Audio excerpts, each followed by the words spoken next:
Hi everybody, welcome back to MTRA Bedtime Stories. Yesterday, Wilbur got a big prize at the fair. It was so exciting. He got so excited he fainted. Can you believe it? But he got back up on his feet and claimed his prize, and oh, what a day. Everybody was just so excited and happy. And so anyway, they packed up and headed home in the truck. So now let's head into this next chapter. It's called Last Day. Charlotte and Wilbur were alone. The families had gone to look for Fern. Templeton was asleep. Wilbur lay resting after the excitement and strain of the ceremony. His medal still hung from his neck. By looking out of the corner of his eye, he could see it. "Charlotte," said Wilbur after a while, "why are you so quiet?" "I like to sit still," she said. "I've always been rather quiet." "Yes, but you seem especially so today. Do you feel all right?" "A little tired, perhaps, but I feel peaceful. Your success in the ring this morning was, to a small degree, my success. Your future is assured. You will live, secure and safe, Wilbur. Nothing can harm you now. These autumn days will shorten and grow cold. The leaves will shake loose from the trees and fall. Christmas will come, then the snows of winter. You will live to enjoy the beauty of the frozen world, for you mean a great deal to Zuckerman, and he will not harm you ever. Winter will pass, the days will lengthen, the ice will melt into the pasture pond. The song sparrow will return and sing, the frogs will awake, the warm wind will blow again. All these sights and sounds and smells will be yours to enjoy, Wilbur. This lovely world, these precious days." Charlotte stopped. A moment later, a tear came to Wilbur's eye. "Oh, Charlotte," he said, "to think that when I first met you, I thought you were cruel and bloodthirsty." When he recovered from his emotion, he spoke again. "Why did you do all of this for me?" he asked. "I don't deserve it. I've never done anything for you." "You have been my friend," replied Charlotte. "That in itself is a tremendous thing. I wove my web for you because I liked you. After all, that's what a life anyway. We're born, we live a little while, and then we die. A spider's life can't help being something of a mess with all this trapping and catching of flies.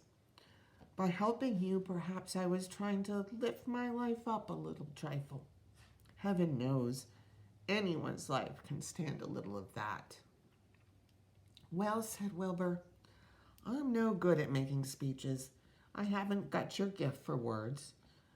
But you have saved me, Charlotte, and I would gladly give my life for you. I really would." "I'm sure you would, and thank you for your generous sentiments." "Charlotte," asked Wilbur, "we're all going home today. The fair is almost over. Won't it be wonderful to be back home in the barn and in the cellar again with the sheep and the geese? Aren't you anxious to get home?"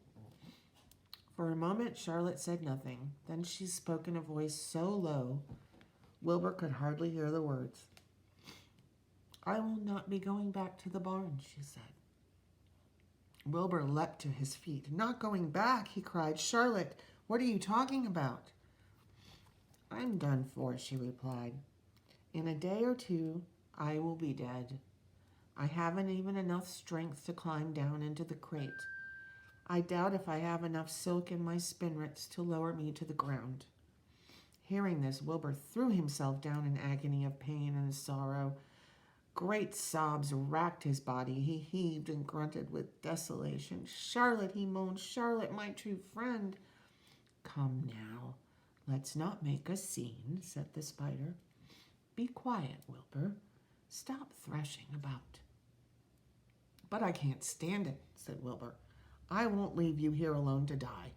If you're going to stay here, I shall stay too. Don't be ridiculous, said Charlotte. You can't stay here.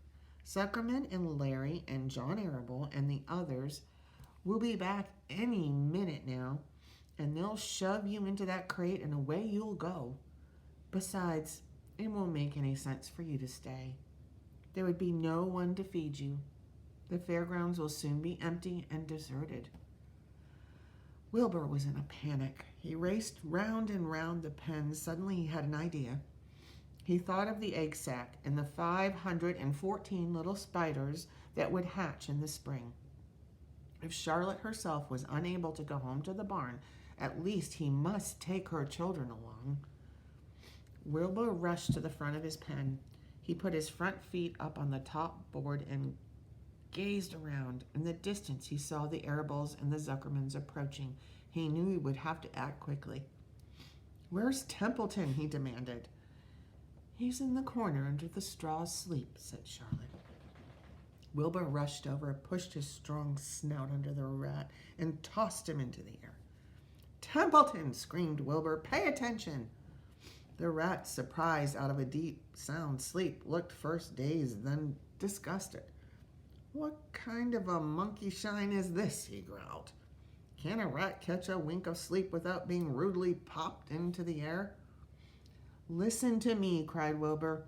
"Charlotte is very ill. She only has a short time to live. She cannot accompany us home because of her condition. Therefore, it's absolutely necessary I take her egg sack with me. I can't reach it. I can't climb. You're the only one that can get it. There's not a second to be lost. The people are coming. They'll be here in no time. Please, please, please, Templeton, climb up and get the egg sack." Oh, the rat yawned. He straightened his whiskers. Then he looked up at the egg sack. "So," he said, disgusted, "so it's old Templeton to the rescue again, is it? Templeton do this, Templeton do that. Templeton, please run down to the dump and get me a magazine clip. Templeton, please lend me a piece of string so I can spin a web." "Oh, hurry," said Wilbur. "Hurry up, Templeton." But the rat was in no hurry. He began imitating Wilbur's voice. "So it's hurry up, Templeton, is it?" he said. "Ho, ho. And what thanks do I ever get for these services, I would like to know?" Never a kind word for old Templeton. Only abuse and wisecracks and side remarks. Never a kind word for a rat. "Templeton," said Wilbur in desperation, "if you don't stop talking and get busy, all will be lost and I will die of a broken heart. Please climb up." Templeton lay back in the straw lazily. He placed his forepaws behind his head and crossed his knees in an attitude of complete relaxation. "Die of a broken heart," he mimicked. "How touching. My, I notice that it's always me you come to when in trouble. Well, I've never heard of anyone's heart breaking on my account. Oh, no. Who cares anything about old Templeton?" "Get up," screamed Wilbur. "Stop acting like a spoiled child." Templeton grinned and laid still. "Who made trip after trip to the dump?" he asked. "Why is it old Templeton, who saved Charlotte's life by scaring that Arable boy away with a rotten goose egg." "Bless my soul, I believe it was old Templeton who bit your tail and got you back on your feet this morning after you fainted in front of the crowd. Old Templeton, has it ever occurred to you that I'm sick of running errands and doing favors? What do you think I am, anyway? A rat of all work?" Wilbur was desperate. The people were coming and the rat was failing him. Suddenly he remembered Templeton's fondness for food. "Templeton," he said, "I will make you a solemn promise. Get Charlotte's egg sack for me, and from now on I will let you eat first when Larry slops me. I will let you have your choice of everything in the trough, and I won't touch a thing until you're through." The rat sat up. "You mean that?" he asked. "I promise. I cross my heart." "All right, it's a deal," said the rat. He walked to the wall and started to climb. His stomach was still swollen from last night's gorge. Groaning and complaining, he pulled himself slowly to the ceiling. He crept along till he reached the egg sack. Charlotte moved aside for him. She was dying, but she still had enough strength to move a little bit. Then Templeton bared his long, ugly teeth and began snipping the threads that fastened the sack to the ceiling. Wilbur watched from below. Use extreme care, he said. I don't want a single one of those eggs harmed. In my mouth, complained the rat. It's worth that caramel candy. It's terrible. But Templeton worked away at the job and managed to cut the sack adrift and carry it to the ground, where he dropped it in front of Wilbur. Wilbur heaved a great sigh of relief. Thank you, Templeton, he said. I will never forget this as long as I live. Neither will I, said the rat, picking his teeth. I feel as though I've eaten a spool of thread. Well, home we go. Templeton crept into the crate and buried himself in the straw. He got out of sight just in time. Lurvy and John Arable and Mr. Zuckerman came along at that moment, followed by Mrs. Arable and Mrs. Zuckerman and Avery and Fern. Wilbur had already decided how he would carry the egg sack. There was only one way possible. He carefully took the little bundle in his mouth and held it there on the top of his tongue. He remembered that Charlotte had told him that the sack was waterproof and strong. It felt funny on his tongue and made him drool a little bit.